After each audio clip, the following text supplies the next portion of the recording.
Bom dia, pessoal, sejam bem-vindos ao canal O Evangelho Vive. Eu sou o Roberto e nós estamos dando seguimento ao tema a grande tribulação. Eu venho falando para vocês desde o começo desse estudo que não é à toa que dois discípulos se referem ao texto de Daniel, falando sobre a abominação da desolação, e apenas um discípulo falando sobre o cerco de Jerusalém. E o tempo todo eu venho dizendo que provavelmente isso seria porque haveriam dois tempos distintos de cerco em Jerusalém. Um no ano 70 e um no tempo futuro. E agora eu deixei aqui a cereja do bolo para o final, porque esse é o fim do estudo. Então preste atenção você aí e medite. Zacarias capítulo 12. A sentença pronunciada pelo Senhor contra Israel. Fala o Senhor, o que estendeu o céu, fundou a terra e formou o espírito do homem dentro dele. Eis que eu farei de Jerusalém um cálice de tontear para todos os povos em redor, e também para Judá, durante o sítio contra Jerusalém. Sítio contra Jerusalém. Qual? Naquele dia farei de Jerusalém uma pedra pesada para todos os povos. Todos os que a erguerem se ferirão gravemente. Contra ela se ajuntarão todas as nações da terra. Naquele dia, diz o Senhor, ferirei de espanto a todos os cavalos e de loucura os que os montam. Sobre a casa de Judá abrirei os olhos e ferirei de cegueira a todos os cavalos dos povos. Ué, mas não foi o contrário lá no sítio de Jerusalém no ano 70? Vamos continuar. Então os chefes de Judá pensarão assim: os habitantes de Jerusalém têm força do Senhor, dos exércitos, do seu Deus. E naquele dia, porém, os chefes de Judá, como um braseiro ardente debaixo da lenha, e como uma tocha entre a palha, e eles devorarão a direita e a esquerda, e todos os povos em redor, e Jerusalém será habitada outra vez, no seu próprio lugar, em Jerusalém mesma. O Senhor salvará primeiramente as tendas de Judá. Cerco de Jerusalém no ano 70? Para a glória da casa de Davi e a glória dos habitantes de Jerusalém não sejam exaltadas acima de Judá. Naquele dia, o Senhor protegerá os habitantes de Jerusalém, e o mais fraco dentre eles, naquele dia, será como Davi, e a casa de Davi será como Deus, como o anjo do Senhor diante deles. É profeta falando. É profecia. Naquele dia procurarei destruir todas as nações que vierem contra Jerusalém. Continuando. E sobre a casa de Davi e sobre os habitantes de Jerusalém derramarei o espírito da graça e de súplica. E olharão para aquele a quem transpassaram. Pranteá-lo-ão como quem pranteia por um unigênito, e chorarão por ele como se chora amargamente pelo primogênito. Naquele dia será grande o pranto em Jerusalém, como o pranto de Hadad e Rimom no vale do Megido. A terra pranteará, cada família à parte, a família da casa de Davi à parte, as suas mulheres à parte, a família da casa de Natã à parte, e as suas mulheres à parte.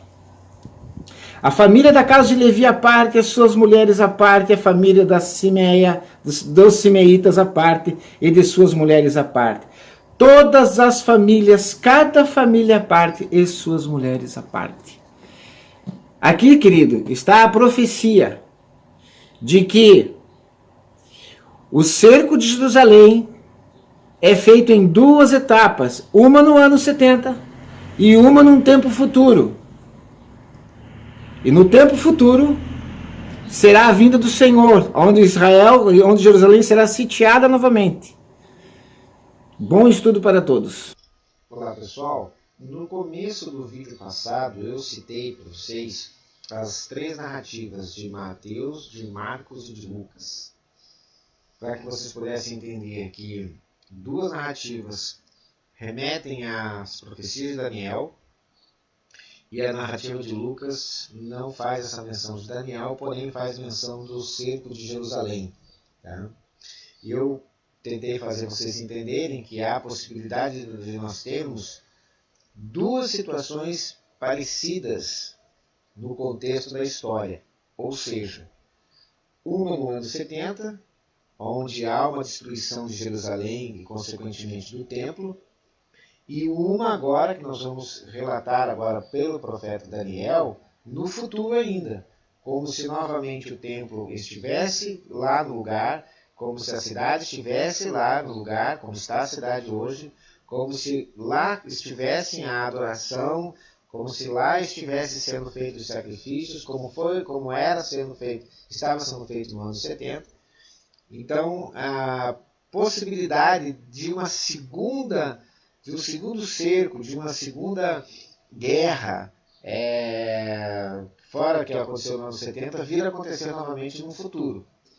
Então, nós estamos tentando aqui linkar as duas falas ali, de Mateus e de Marcos, ao profeta Daniel. E nós vimos aqui, no Daniel 12, eu vi com vocês aqui, que o anjo Miguel vai se levantar no tempo do fim. E ele diz que é um tempo de muita angústia para o povo, né? Você pode perceber aqui que ele fala, olha, e haverá um tempo de angústia no qual nunca houve, desde que houve nação até aquele tempo.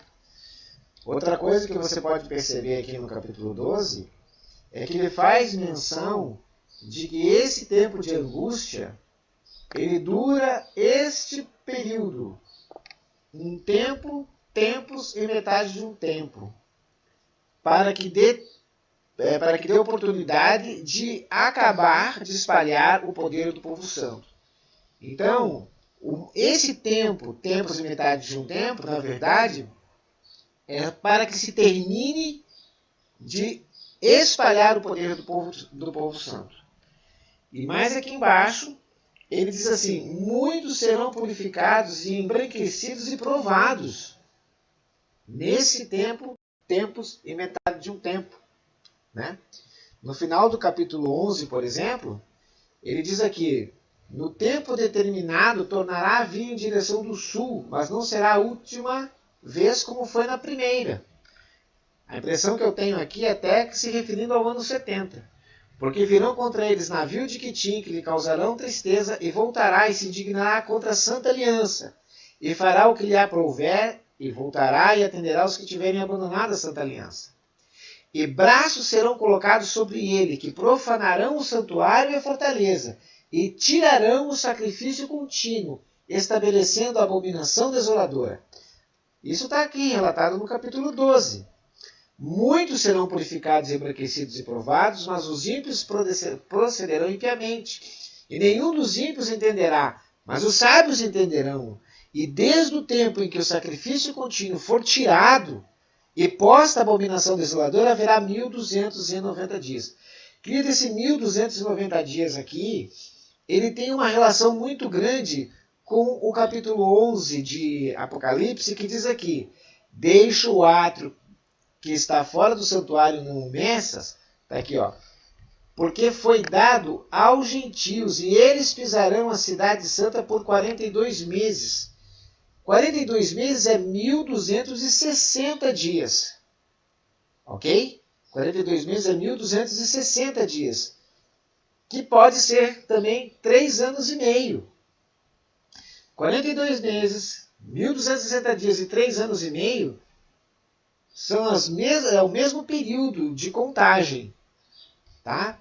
Agora aqui em Daniel capítulo 9, lembre-se, eu sempre estou fazendo vistas ao profeta Daniel do fim para o início, para que você possa compreender onde a grande tribulação fica estabelecida no tempo do fim. 70 semanas estão determinadas sobre o teu povo. Isso aqui é importante, ó. 70 semanas. São 70 semanas, ok?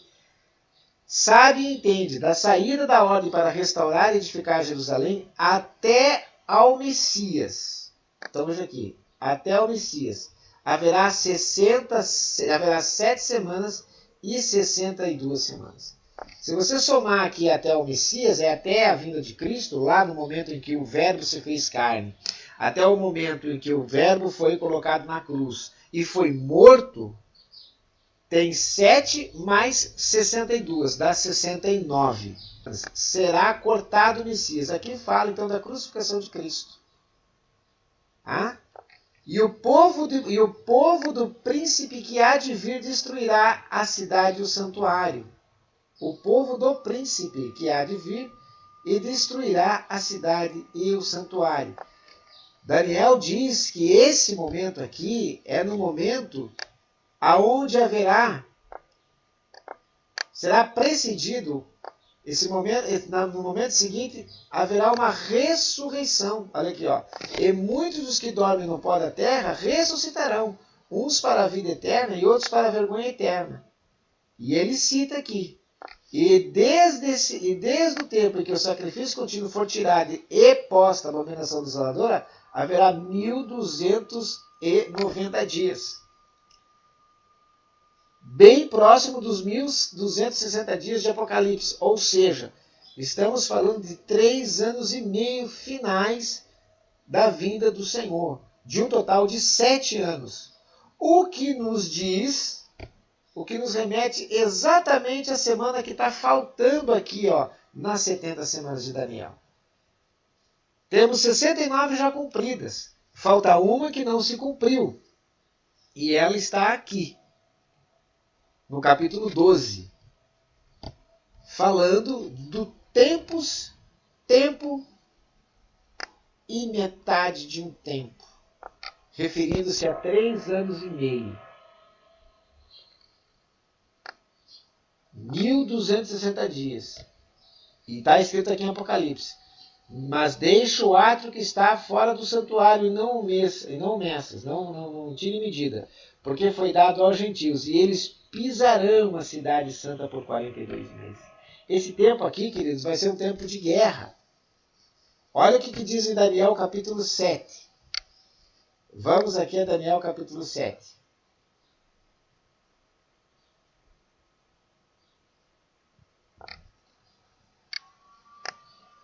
Então estive olhando por causa da voz das grandes palavras que o chifre proferia. Estive olhando até que o animal foi morto, e o seu corpo desfeito e entregue para ser queimado. Quanto aos outros animais, foi-lhe tirado o domínio, todavia foi-lhes prolongada a vida até certo espaço de tempo. E eu estava olhando nas minhas visões, e eis que vinha das nuvens do céu um como o filho do homem. E dirigiu-se ao ancião de dias, e o fizeram chegar até ele. E foi-lhe dado domínio, honra e o reino, para que todos os povos, nações e línguas o servissem. E o seu domínio é um domínio eterno, que não passará, e o seu reino tal, que não será destruído. Quanto a mim, Daniel, o meu espírito foi abatido dentro do corpo, e as visões da minha cabeça me perturbaram. Cheguei-me a um dos que estavam perto e pedi-lhe a verdade acerca de tudo isso. E ele me disse, e fez-me saber a interpretação das coisas. Estes grandes animais são quatro reis, que se levantarão na terra. Mas os santos do Altíssimo receberão o reino e o possuirão para todo sempre, de eternidade em eternidade. Então tive o desejo de conhecer a verdade a respeito do quarto animal. Por que, queridos, do quarto animal? É importante nós frisarmos que as visões do capítulo 2, do capítulo 7, referente aos reinos que viriam sobre a terra, elas fazem parte da mesma visão, é uma visão só, porém com detalhes que enriquecem as informações uma da outra. No capítulo 2, nós temos: e depois de ti se levantará outro reino inferior ao teu, e um terceiro reino de bronze, o qual dominará sobre toda a terra. Então nós temos Babilônia, nós temos os Medo-Persas e nós temos a Grécia. O quarto reino será forte como ferro, pois como ferro esmiúça e quebra tudo, como ferro que quebra todas as coisas, assim ele esmiuçará e fará em pedaços. Então agora nós temos um quarto reino aqui, que é a parte das pernas, dos pés. Desculpe, a parte das pernas. E quanto ao que vistes dos pés e dos dedos, em parte de barro, de oleiro e em parte de ferro, isso será um reino dividido. Então aqui ele abre um leque para um quinto reino. Muitas pessoas confundem aqui que ele está fazendo um acréscimo ao quarto reino. Na verdade, não é um acréscimo ao quarto, mas sim um quinto reino. Contudo, haverá nele alguma coisa de firmeza de ferro, pois vistes o ferro misturado com o barro e lodo. E como os dedos dos pés eram em parte de ferro e em parte de barro, assim por uma parte o reino será forte, e por outra será frágil. Quanto ao que vistes do ferro misturado com barro de lodo, misturar-se-ão com semente humana, mas não se ligarão um ao outro, assim como o ferro não se mistura com barro. Mas nos dias desses reis, o Deus do céu levantará um reino que não será jamais destruído. Então, nos dias desses reis, quais reis se levanta um reino que não será jamais destruído? Essa é a questão. No capítulo 7, você vai ver agora esses mesmos reinos em forma de animais. Ok? Então nós temos os animais. O leão, que representa a Babilônia. Ok? A Pérsia, que representa... Desculpe, o urso, que representa os Medo-Persas. E o leopardo, que representa a Grécia. O quarto animal que Daniel teve vontade de conhecer, ele fala de 3 reinos ali, no quarto animal, fala de 3 reinos. Vai falar, primeiramente, do Império Romano, que é o corpo do animal, os 10 chifres, que é um reino ainda que não veio, e um chifre pequeno. Verso 20. E também a respeito dos 10 chifres que tinha na cabeça, e do outro que subiu, e diante do qual caíram 3, isto é, daqueles que tinha olhos e uma boca que falava grandes coisas, e cujo parecer era mais robusto do que os seus companheiros. E quanto aos 10 chifres, desculpe, verso 23. O quarto animal será o quarto reino na terra. É o corpo do animal, é o Império Romano. Qual será diferente de todos os reinos e devorará toda a terra e pisará aos pés e fará em pedaço. Quarto animal, Império Romano. E quanto aos 10 chifres daquele mesmo reino, se levantarão 10 reis. Então nós temos aqui, depois do Império Romano, 10 reis que se levantam. Isso aqui nós vamos ver lá em Apocalipse. E depois dele se levantará outro, que é o chifre pequeno, tá? O qual será diferente dos primeiros e abaterá os 3 reis primeiros. Então, queridos, o quarto animal está dividido está dividido em 3 reinos diferentes. Um é o Império Romano, na época de Cristo e na época de João. Os outros 2 ainda não se levantaram, no caso os 10 reinos e o chifre pequeno, que representa aquele que vai se levantar, e dos 10 vai derrubar 3. Ok? Isso está no tempo futuro. Só fazendo essa explicação. Continuando.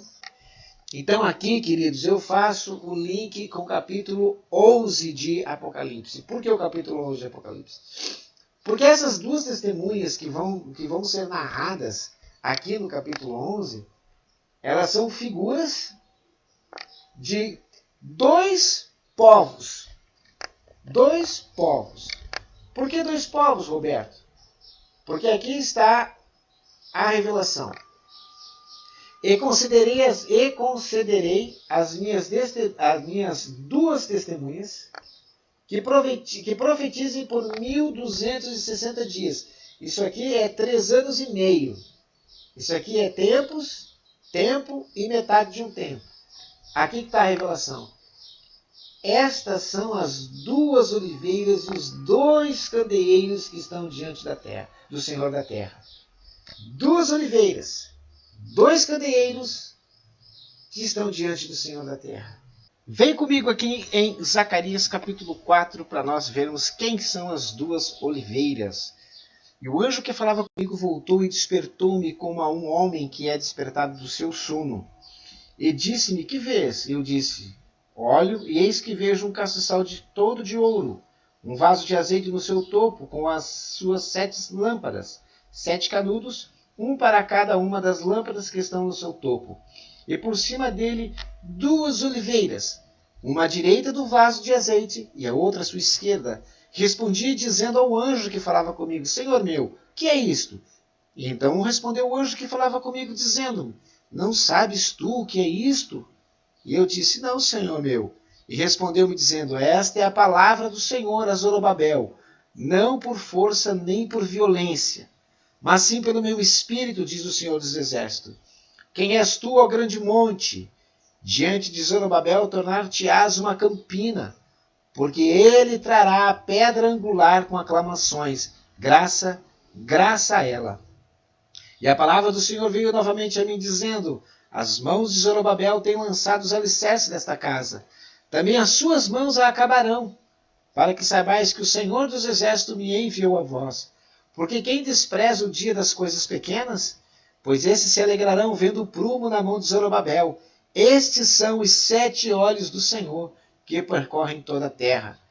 Respondi mais, dizendo, que são as 2 oliveiras à direita e à esquerda do castiçal? E respondendo-lhe outra vez disse, que são aqueles 2 ramos de oliveira que estão junto aos 2 tubos de ouro e que vertem de si azeite dourado. E ele me falou dizendo, não sabes tu o que é isso? E eu disse, não, Senhor meu. E ele disse, estes são os 2 ungidos que estão diante do Senhor da terra. Querido, Apocalipse 11. Não tem como você entender diferente. Estas são as 2 oliveiras, os 2 candeeiros que estão diante do Senhor da terra. Parece que foi retirado lá de Zacarias e colocado aqui. Então nós não temos outra alternativa a não ser continuar o entendimento de que essas 2 testemunhas são 2 povos. São 2 que estão inscritos no livro. E que estas 2 oliveiras, esses 2 candeeiros, representam aqueles do Senhor da antiga aliança e aqueles que são do Senhor da nova aliança.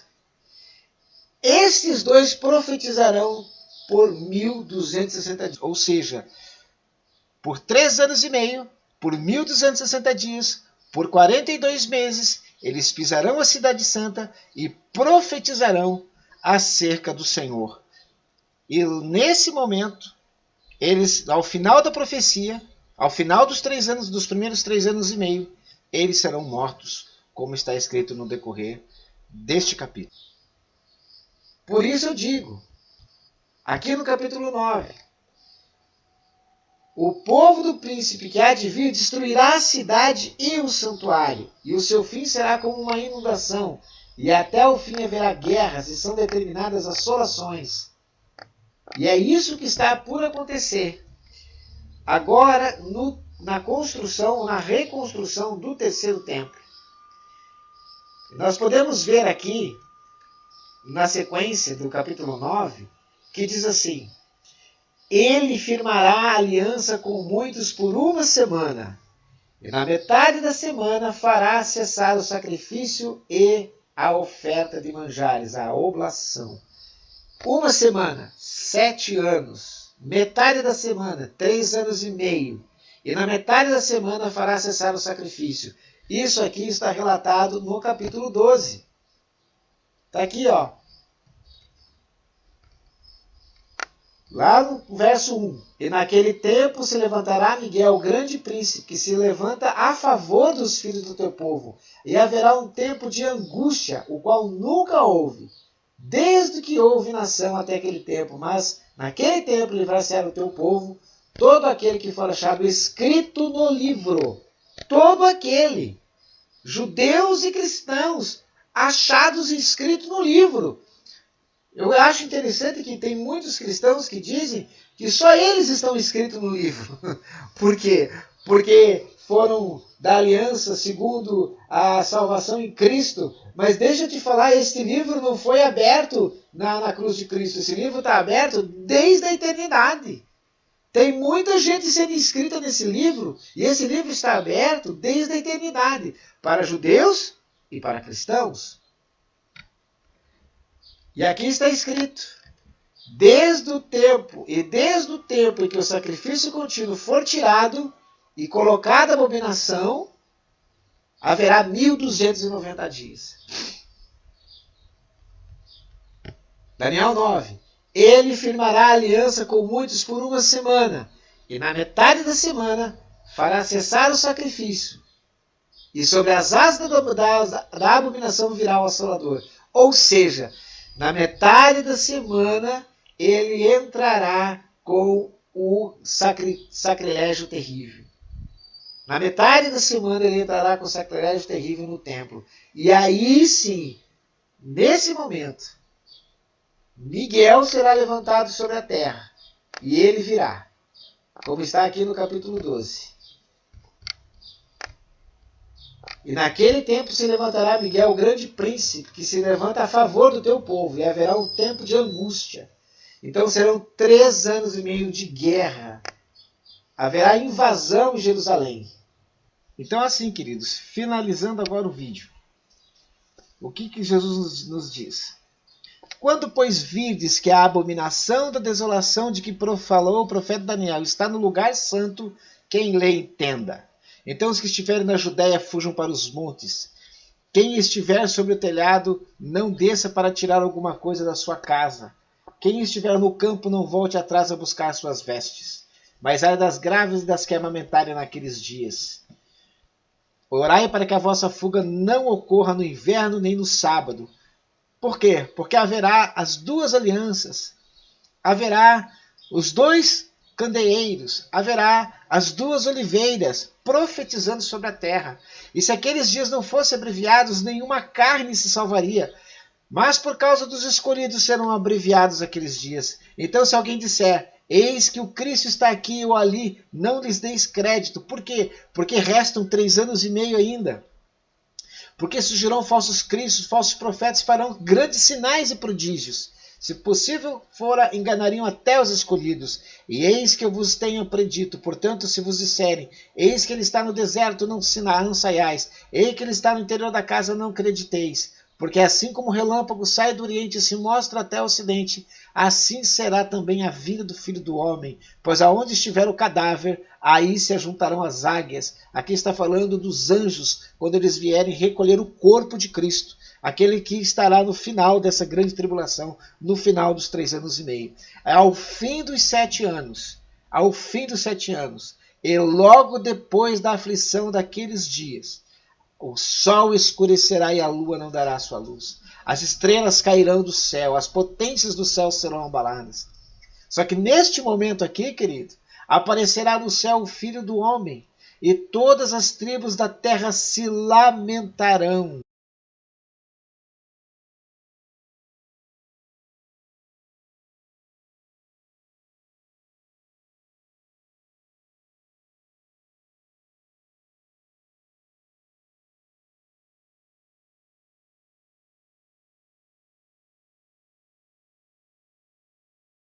E verão o Filho do Homem vindo sobre as nuvens do céu com poder e grande glória. E ele enviará os seus anjos com o rigor, clamor de trombeta, e os quais ajuntarão os seus escolhidos desde os 4 ventos de uma a outra extremidade do céu.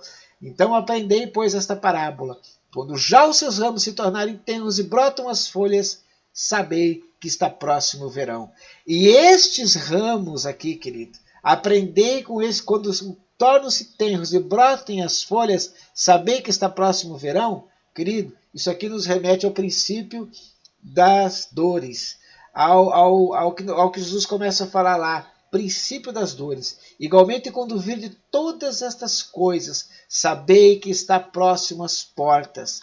Em verdade vos digo que não passará esta geração sem que todas essas coisas aconteçam.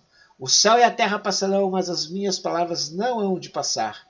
Mas naquele dia e hora ninguém sabe, nem os anjos do céu, mas unicamente meu Pai. E como foi nos dias de Noé, assim também será também a vinda do Filho do Homem. Porquanto, assim como nos dias anteriores ao dilúvio, comiam e bebiam e casavam, e davam-se em casamento até o dia em que Noé entrou na arca, e não o perceberam, até que veio o dilúvio e os levou a todos, assim também será a vinda do Filho do Homem. Estando dois no campo, um será levado e deixado o outro. Estando duas moendo no moinho, será levada uma, deixada a outra. Vigiai, pois, porque não sabeis a hora que há de vir o vosso Senhor. Mas considerai isto: se o pai de família soubesse a que vigília da noite havia de vir o ladrão, vigiaria e não deixaria minar a sua casa. Por isso estáis apercebidos também, porque o Filho do Homem há de vir a hora em que não penseis.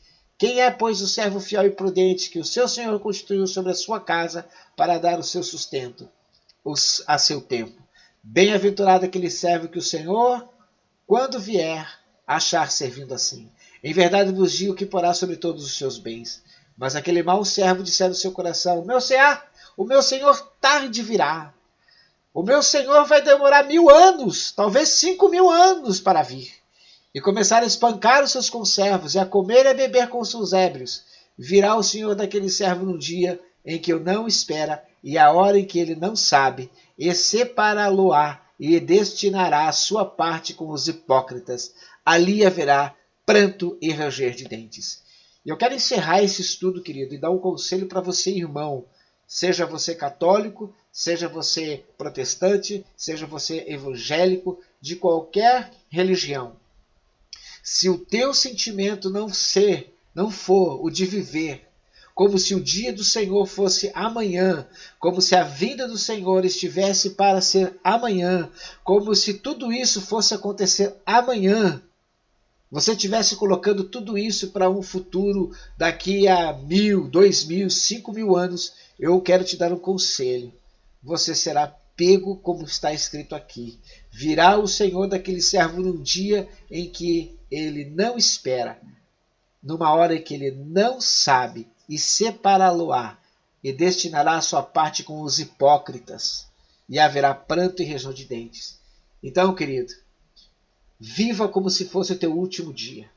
Viva como se o Senhor estivesse amanhã vindo para buscar os seus. Viva como se amanhã começasse o princípio das dores. Como se amanhã já estivesse começando os 7 anos de grande tribulação. Viva nessa expectativa. A expectativa de que todas essas coisas estão para acontecer no momento seguinte, no dia seguinte. Não fique desatento, não fique adormecido, não pense que vai demorar. Pelo contrário, entenda que isso está muito próximo. Deus abençoe a todos e até o próximo vídeo, se Deus quiser.